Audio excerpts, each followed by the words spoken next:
Magandang hapon sa inyo, mga boss, mga mga sir. I hope na okay lang kayong lahat dyan. Ano po, may ipepresent ako sa inyo isang property. Sana magustuhan ninyo. Napakaganda nitong property na to. House lang po, lot lang po, walang house. So ito po yung property. Interviewin natin yung handler ng property. Sir, pwede po bang malaman ang pangalan nyo? Ano po ba, sir ba o ma'am? Ma'am.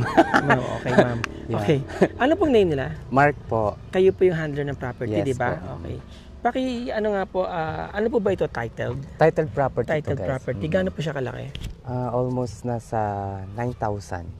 Para nakita ko kaya 9,046 to be exact, Yeah, no? yeah. Square meters. So More or almost less. 1 hectare. Ayan. At malapit to sa palengke, sa Halos bayan. nasa gitna po siya ng bayan kasi. Nasa gitna. Oo.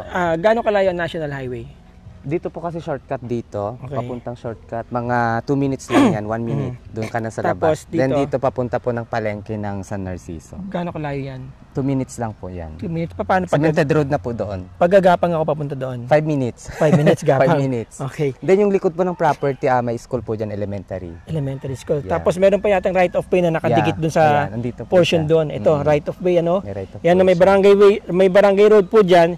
Yung isa pong bakod kasi ng property, medyo nagko-corner po siya eh. Actually, may mga corner siya. Yung isang corner doon naka front po dito sa road right of way. So, essentially, parang corner lot na rin siya. Yeah. Okay, Saka sir. maganda po ang network dito sir kasi tabi lang nila yung ano.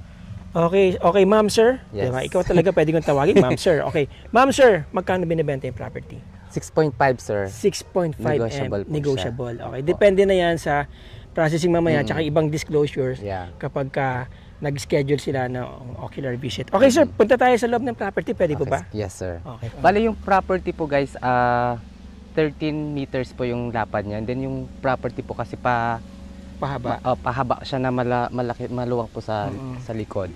Saan to located? San Narciso? San Narciso po. Opo. Tour natin yung mga viewers. Yes po. Then may mga fruit bearings po dito sa loob Okay. ng So ito, property. 13 meters mula dito, parang pinaka-entrada niya, no? Pinaka-entrada niya. Ang haba ng 13 meters na yan, estimate ko palagay ko mga nasa 25 meters, no? 25. Hanggang dito. Yes po. Yan. And actually, ano na po siya, converted na po siya as residential. Okay. Susundan lang natin itong pong area, itong bakod, para makita ninyo. Kasi may mga corners po siya para maipakita ko sa inyo. Kasama na ba itong kambing, sir, kapag nabili ng property? Hindi po, nakipasto lang po sila Pwede siguro naman natin dito. i-free sa buyer, di ba? Oo po. Kung bibenta ng may-ari. Okay. Now, dito, after here, Yeah. nag-cut siya ng pagano, nag-corner siya ng pagano. Hanggang dyan lang sa may kawayan, ano? Yes, sir. Tapos ito, susundan nyo lang po itong bakod na yan. Susundan lang yan. Kaya mula dito, ito dire-diretso, luluwag na siya. Yan, maluwag na dito, ano po. Meron pang isang mas maluwag na part sa bandang unahan. Yan. Kumbaga Sir, ito ba ay ano- clean title? Yes, sir. Clean title Clean po ito. Walang problema sa Wala transfer. pong problema sa transfer ng property. Tsaka yung property po parang nasa bayan na rin po kasi ito eh. Oo, nasa bayan na mismo. Actually, nasa bayan na talaga mismo. Opo, nasa bayan na siya. And then mula po doon, 'di ba, nag-corner doon sa may kawayan. Pagdating dito, sir, nag-corner na naman, ano? Oh, Pag yes, ganun, sir. Gumanyan siya. pumasok na naman. So Oo. itong area na 'to, tsaka ito, wala dito, kung makikita niyo doon sa pinanggalingan Straight natin. lang yung cut niya. Lumuwag na naman dito. Ayan, so lumuwag na naman diyan hanggang doon po sa may pader yan, ayun oh, Oo, yun na. yung pader. Tapos biglang gumanon. Tapos yun Okay? na. Sundan niyo lang ako mga boss, mga mga sir. So nag-cut doon, 'di ba? Ito, pumasok na naman doon. So nakailang corner na siya, isa, dalawa. Pagdating na naman po dito, doon. Tsaka sa area na 'yon, lumuwag doon, nag-corner na naman doon, tapos doon naman nag-corner na naman papasok dito. 'Yon. Kung ano yung ipinasok niya po dito, yun din ang ipinasok niya doon, papunta doon. So I hope na pipicture niyo yung sinasabi ko. Kaya pagdating dito, yung luwag po nito at saka yung luwag nito, halos pareho lang. So pumasok na naman doon, pero ito naman, yung corner doon, pumasok naman papasok dito. So diretso na naman, tapos yan, dire-diretso na po yan hanggang dun sa dulo ng bakod. Okay? Ayun po from yung here, gilid ng property, sir. Bali, yan po yung parang right of way yan. ito yung may right of way pala din Opo, dyan. may right of way siya palabas. Maluwag din yung right of way, palabas din doon. Opo, palabas doon, palabas dito. Papuntang Palabas dito. So parang technically, from here, Yeah, corner lot yung property, ano? corner lot. Oo, mula dito. Kasi nag-corner dito eh. Yun, oh. Then may kasama po siyang tatlong mangga. Kapag sinubdivide pala ng property na to, mga boss, mga mama, Pwede sir, po siya i-subdivide. pwedeng i-subdivide. Ano bang title na to? Agricultural pa, no? Hindi na po. Residential na to? Residential na. Madali na po, hindi nyo na kailangan ipa-convert, mga boss, mga mama, mga sir. Mas Pwede na maganda tong po kasi i-subdivide. residential na siya. Oo. Ayan, no? Ang ganda. Napaka-ideal po nito gawing subdivision, parang private subdivision, ano? Oh. May mga iilang puno po, no? Kagaya mangga, may mga kawayan, may nara ako nakita doon. Yan. Kaya Flat malinis land. pa yung property, ano? Wala kayo masyadong papatanggal na puno para i-develop itong lugar na to kung magpalalagay man kayo ng ano.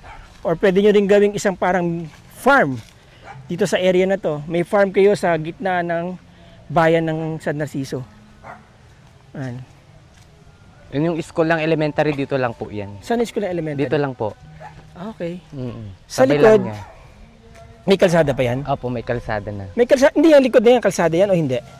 Medyo Bakod palabas. na yan. Oo, bakod na po yan. Tapos sa kabila nun, yung cemented road na, di ba? Cemented road na. Hanggang doon yung property. Yes po. Sa may yung bakod na yun. May bakod. Yung may saging. So, ano siya? Maluwag, no? Oo, maluwag. Maluwag. Maluwag talaga kasi from there to there, yung luwag nito, that is about mga 60 to 70 meters. 70 meters. Pag ganun.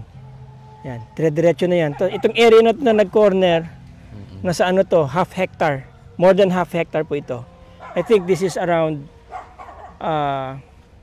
7,000 square meters. Ito pong area na diretsong ganun. Tapos yung na naman nag-corner doon na isa, mga ano yun, mga 2,000 tapos 1,000 yun nandoon sa loob. Sir, pwede mo ba akong i-provide ng ano nito? Lot plan? Yes, sir. Sige po. Okay, mga boss, mga sir, no? Ilalagay ko na lang po dyan yung lot plan sa screen. Kung mai-provide man ni... Ano ba tatawag ko sa'yo, sir? Madam. O ma'am? Madam. Madam. Yan. Oh, mga Di boss, ba? mga sir, madam. Yes. Oo. At least, di ba? My name is Barbie. Pag sa gabi. Sa gabi, Pag sa Barbie. umaga, Mark. Mark, ba't ang layo? Bakit hindi lang Maria? Maria. Di ba para Mariang palad? Maria yung palad. Ibig sabihin mapalad. Yeah. Tama. Yes, guys. Maganda to Kayo mag-invest naman na mga kayo boss, dito. mga sir, sama naman ang iniisip niyo pag Mariang palad, di ba? Ibig sabihin, mapalad si Maria. Mapalad. Oh, Yeah. di ba? Oo. Maganda po tong property na to, guys. Yan. San Narciso, Zambales. San Narciso, Zambales. Ang San Narciso, Zambales, from Manila po, mga ano to, mga 3 hours drive 3 lang hours, to. 4 3 hours hours. drive. Mula dun sa NLEX.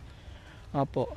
Magandang At investment. napaka fast progressing na rin itong town ng San Narciso. Yes. Oo, nandito din yung mga sikat na mga beach resorts. Ano ba mga kilala sa San Narciso? Crystal Beach. Crystal Beach. Tsaka yung ano, Paper tree. yung mga ilog, di ba? Yes Mga paper po, trees mga paper nandito. tree. Oo. Mga clean water na Ang next town po natin is San Antonio and then San Felipe. San Felipe. So napapagitnaan talaga siya ng mga tourist spots. Tourist spot.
shoutout ko po muna yung ating mga viewers, yung ating mga potential buyers na rin, ano po. Pasensya na kayo kasi yung mga ibang videos ko po, naka-schedule na po ng uploads yung kay YouTube. Matagal ko na pong na-edit yung mga yan. Kaya yung mga nagpapa-shoutout, so dito lang sa day na to lumabas, ano po. But I hope you can be be forgiving, okay? Now, but anyway, shout out po kay Miles Carion of St. Louis, Missouri, USA. Shout out din po kay Sir Nicky. Am I right, Sir Nicky o Ma'am Nicky? I'm sorry po kasi Nicky na lang po, okay, para safe. Kasi may Nicky po na babae, may Nicky din na lalaki, di ba? Anyway, shout out po kay Nicky Baluyot from Toronto, Canada. Shout out po sa inyo. And of course kay Sir Aaron Leach and Ma'am Emmy Danan from USA. Shout out po sa inyo. Maraming salamat po sa suporta ninyo, and I hope one of these days makapasyal kayo ng Zambales. Hanapin niyo lang po ako. Alright, there you go mga boss, mga ma'am, mga sir. Yan po yung property, napakaganda, no? Yung mga interesado po sa property na to na makita, nandyan po ang aking contact details, ano po, nandyan ang aking email, ang aking Facebook link. Diyan niyo po ako i-message sa aking Facebook link sa description po mismo ng video na to para mas madali ko po kayo masagot. Kasi yung isa pong page ko ay dati kong ginagamit na may restaurant business pa ako, kaya automatic reply yung magre-reply po sa inyo doon tungkol sa pagkain. Alright?